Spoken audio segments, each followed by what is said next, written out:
Hi, this is Phil with Arate Law, and this video is about what is California probate, because probate is a kind of confusing, mysterious court proceeding that happens usually after someone passes away, and not many people know what it is, what has to go through it, what's the point of it. So this short video is going to go over sort of like a bird's eye view of what is California probate to kind of demystify some things for you. So first thing, what is the point of probate? It's a couple things. First is to verify the authenticity of a will. So sometimes a will is drafted and it has to be put through the court, and the court has to look at it and determine whether any beneficiaries have any issues with it, whether it was executed properly, whether it was done under undue influence, which could be an issue. Somebody might object to the probate of the will, so that is an issue. The court wants to make sure they oversee that, so somebody just doesn't hastily draft a will and then they get access to the entire estate just because there's a will.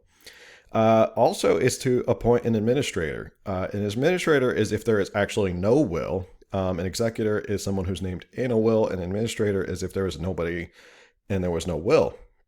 So what happens if somebody passes away without a will or anything saying where stuff has to go? They'll appoint an administrator. That's usually could be a surviving spouse, someone who's close, maybe next person who would get all of the estate is usually the next person in line to be the administrator. They have a right to do that. So that's the point, is to appoint an administrator or an executive for the estate.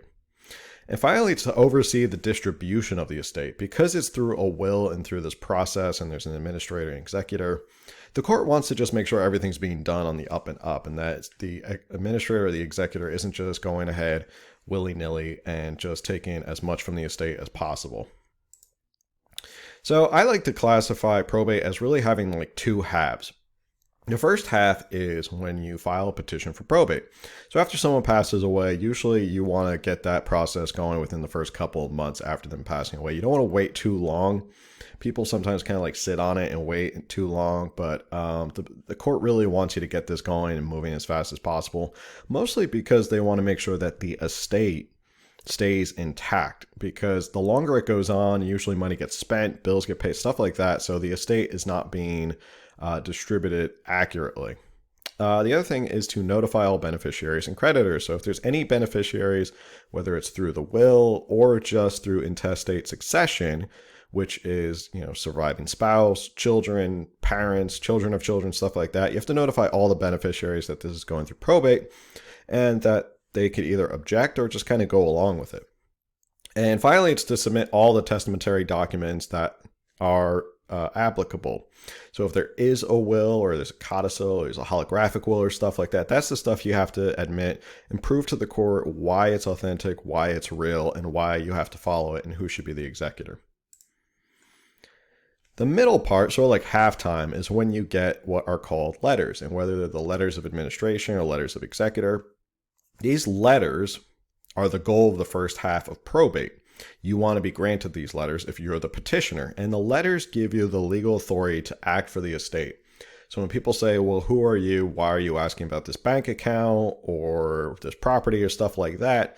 You can simply show them a certified copy of the letters, and they have to accept that as you have the legal authority to administer their estate and act on their behalf.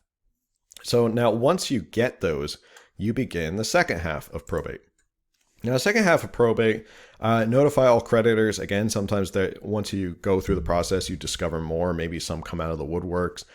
There are companies that just continually look through court records and see who is filing petitions for probate. And sometimes you may miss somebody.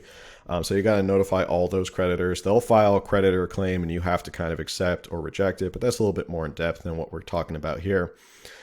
Complete an inventory and appraisal and then send it to a probate referee. So when you do an inventory and appraisal, you have to get all the accounts in order, say how much is in the account. That stuff doesn't need to be appraised because there's a dollar amount. We know exactly how much is in there because it's in an account. Other stuff like furniture, real property, vehicles, all that property that doesn't really have a value attached to it. A probate referee is someone appointed by the court after you get your petition filed, and they will go through it and they'll appraise everything for you. So you get like a really accurate idea of how much the estate is worth. After you do that, you go ahead and you file what is called a final petition for distribution. You go through everything you've done, whether you pay taxes, whether you need to pay taxes, statutory fees, all that stuff. That's the final petition for distribution. So your end goal is to obviously get to this final petition for distribution hearing. That's where the court says, okay, it looks like you've done everything correctly. You can distribute X, Y, and Z. You can pay the attorney. You can pay the executor. You can pay the creditors. The estate is solvent. And they just kind of sign off on what you're doing. And you look to get that order. So at the end of it is when you get the court to order for the final distribution, saying that you've done everything correctly. The executor or the administrator has completed all their tasks that the court wants to see. And then you file to close the estate. And that's it. The estate is closed. You've distributed everything. The court signs off on it. They're okay. And you're done. And this whole process kind of takes a while. So for the first half, I'd say I've seen it go as fast as you file a petition, you have a hearing in 3 months, and you have to get everything done. You get your petition in. If everything goes smoothly, you're assigned letters in 3 months. And then you have to go maybe another like 3 months after that. And this is like best case scenario. Things have been a little bit hectic now with the pandemic recently, but it seems like they're getting back up to speed. So I would say all told, like anywhere between like a half a year to almost sometimes I've seen a year to take this long, because you're assuming everything goes really, really smoothly and there's no mistakes or service issues or notice issues or stuff like that, which can really kind of gum up the works, which again is why you kind of want an attorney to help guide you through this, because if you don't know what you're doing, these little things, these little ticky-tacky things that the probate court comes back and says, hey, these are defects, you need to fix them, can really slow down to like a snail's pace, because you're not sure what they're talking about. You don't really understand what they're asking, but an attorney can go in there and fix these things really quickly, or just avoid them altogether because they're experienced and know what they're doing.